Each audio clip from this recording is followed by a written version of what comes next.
Hey, what's happening, everybody? So, I saw that there was another Final Fantasy VII Remake interview up with Yoshinori Kitase and Naoki Hamaguchi. They're making the rounds, apparently. Just they're trying to keep hype alive for part two and all that, which they don't doesn't work that hard. I mean, hype is pretty high. I'm just going to read. There's a little breakdown here on the Hollywood Reporter. And I'll leave a link in this if you all want to check it out. This just dropped today, so I'm not going to read everything. I'm going to read the interview parts. But there's a couple of things that I didn't like in the makeup at the beginning of it. They refer to as Barrett Wallace and Tifa Lockhart as environmentalists. No. Environmental terrorists. Eco-terrorists. Call them what they are, man. Don't vanilla this thing down. They are eco-terrorists, okay? So let's call it what it is. Anyway, we're going to get on to the interview here. I'll read the interview, and like I said, I'll leave a link in here and let you all check it out. So this is from Hollywood Reporter. They begin the interview by saying, "This game has a few major departures from the original. How did you decide what areas and characters should be expanded upon and what moments should stay the same?" Hamaguchi replies, "There are many aspects that are somewhat departures from the original, but we aim to deliver a game experience that players would find familiar yet new, rather than completely new. We wanted to not have to cut away from the characters as much as in the original game, where you would really be traversing across fixed screens rather than areas. By filling in these gaps and making the traversal more realistic, we really wanted to create a deeper level of immersion, and of course that gives us more time and moments with the characters." I'll continue reading. I'll go back to the thought I just had. "Paying homage to the source material served as a basis, but the original game is over 20 years old, and the way in which many aspects were depicted back then could seem either outdated or unsuitable for this day and age. As such, there are many locations in which we challenged ourselves to largely remake the presentation while maintaining the essence of the original. This includes Wall Market, the train graveyard, and the Sector 7 pillar." The Sector 7 pillar was amazing. That whole experience was just, it ripped your soul out. It was absolutely amazing what they did with that part of the game. Yeah, I'll continue. "We took areas that could not be fully expressed back then and focused on reimagining those locations." Okay, so one of the things I will say is the extra moments they give you with the characters and the walking and the chatter in battle and all this other kind of stuff. There were so many just brilliant touches to this game that I see exactly what they're talking about there. I really hope that they do away with those corridors, though. I mean, I get it. I get why they had to do it, technically speaking, or whatever. I don't think they really want to admit to that. You all know how I feel on the corridors and just nothing being there. So it was interesting to give you quiet moments with the characters, though, but I really feel like those were there to help load the next area, basically, because it was pushing the PS4, even the Pro's limitations. Anyway, let's continue. "Are there any sections of the original game that were deemed sacred and not subject to change?" Kitase replies, "We didn't lay out any rules in particular, but maintaining elements that remain in the memories of our fans is an understanding shared among the entire team that worked on the game." I think that's awesome. I really do. Yoshinori Kitase really comes across in all these interviews like the voice of the team, you know?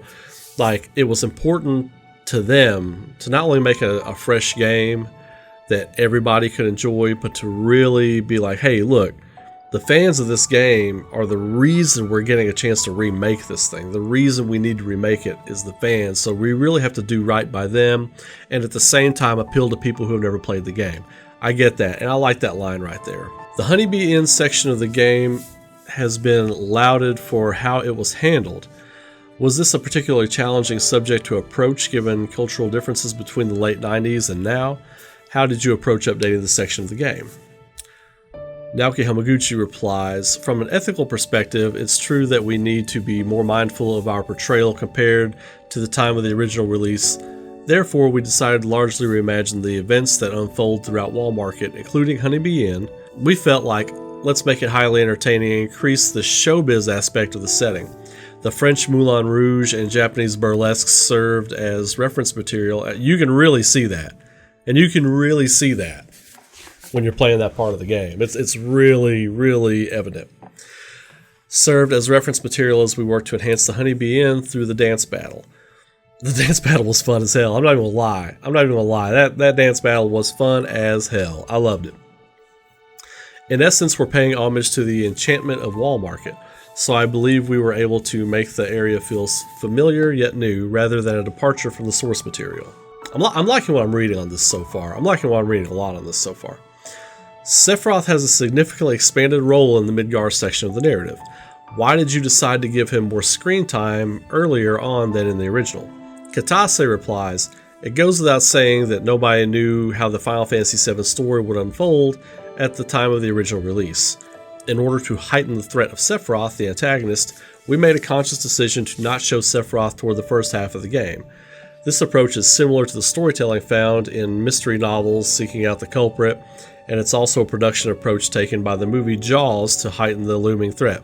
Somebody in the comments or in chat had told me that before, and I hadn't read that. But as far as like a narrative, Jaws influences the narrative of Sephiroth. I get that. That makes sense now. That makes sense. I like that.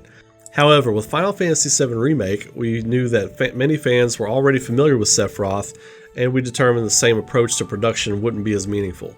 Instead, we wanted to make it clear that his presence as a source of threat is one that dominates throughout the remake project, and landed on the direction of having him appear from the beginning in a manner that would leave a lasting impression.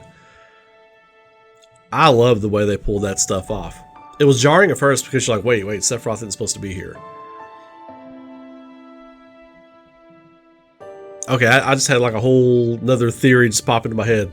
Different video. I'll do a different video on that. Let's keep going here. Red 13 isn't a playable character in this game. I know. Why was that decision made?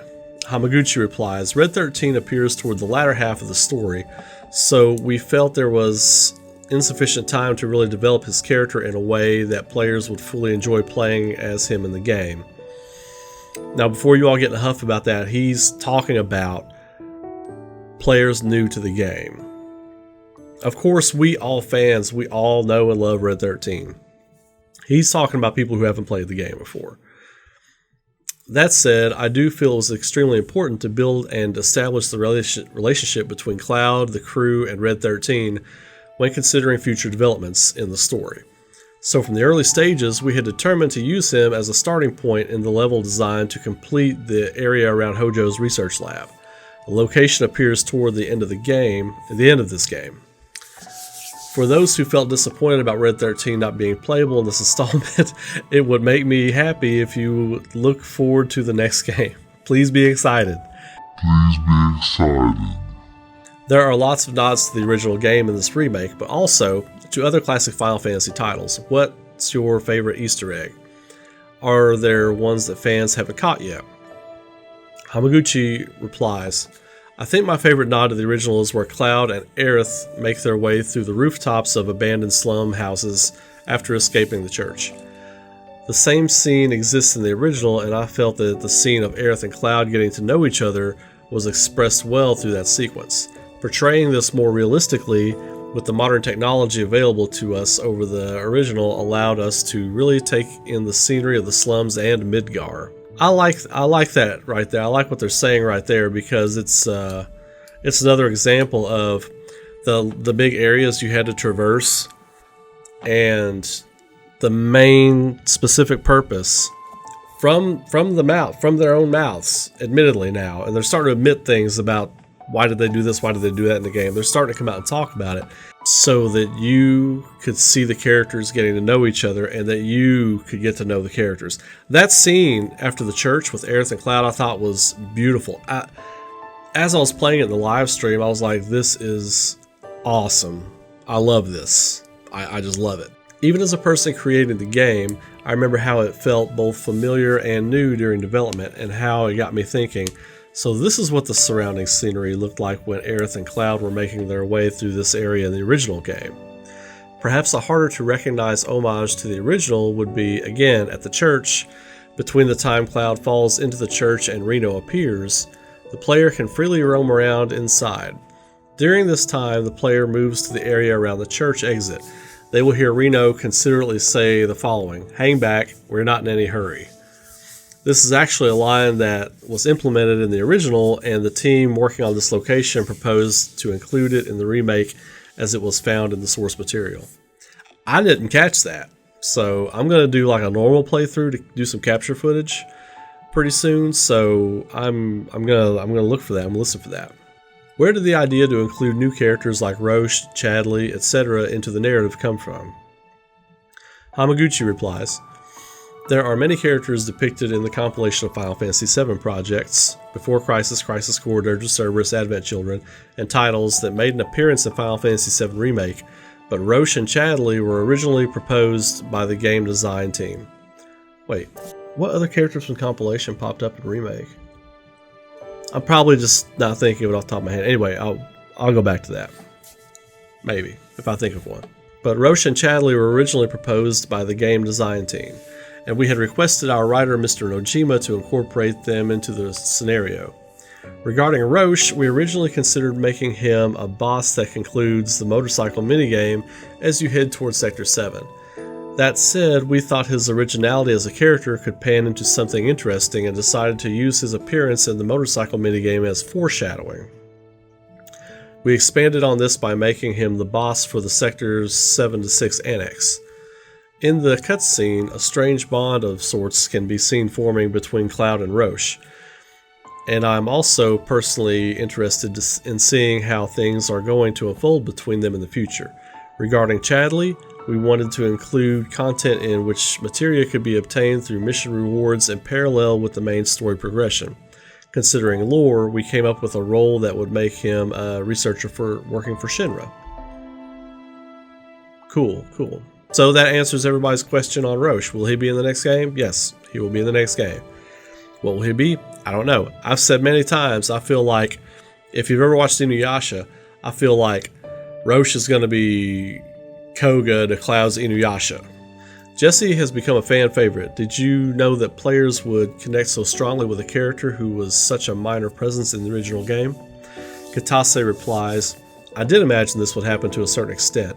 After the original game released, she was also a favorite character of ours, so it was director Nomura's desire from the early stages to want to depict the three Avalanche members, Jesse, Biggs, and Wedge, in depth.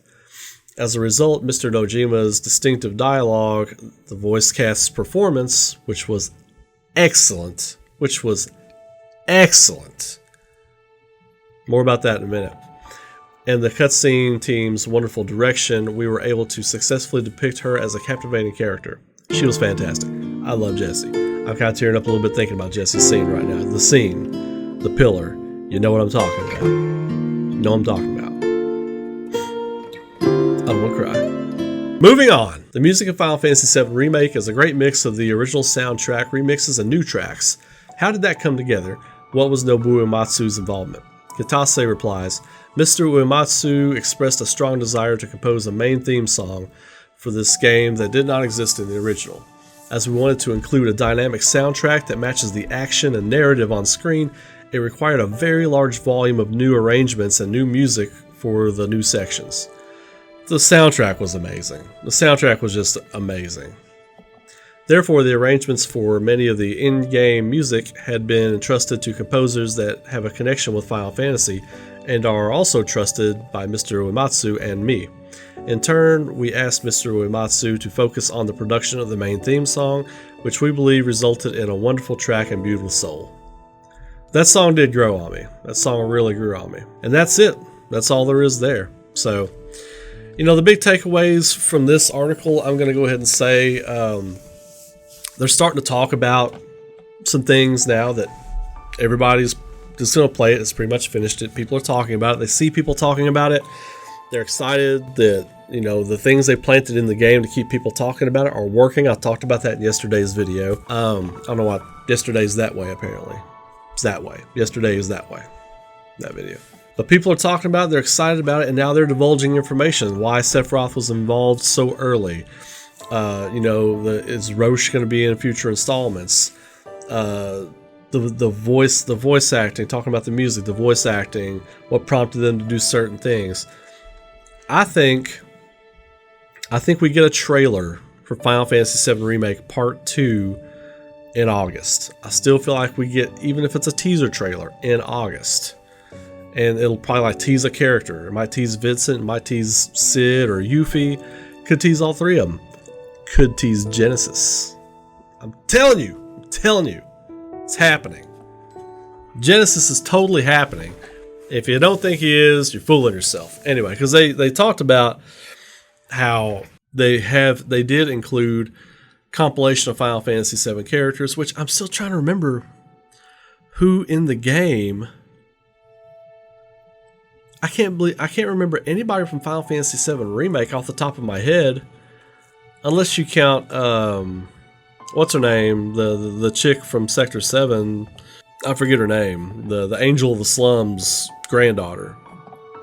I forget her name. She was just a extra who cares character, but like a quest giver for one thing.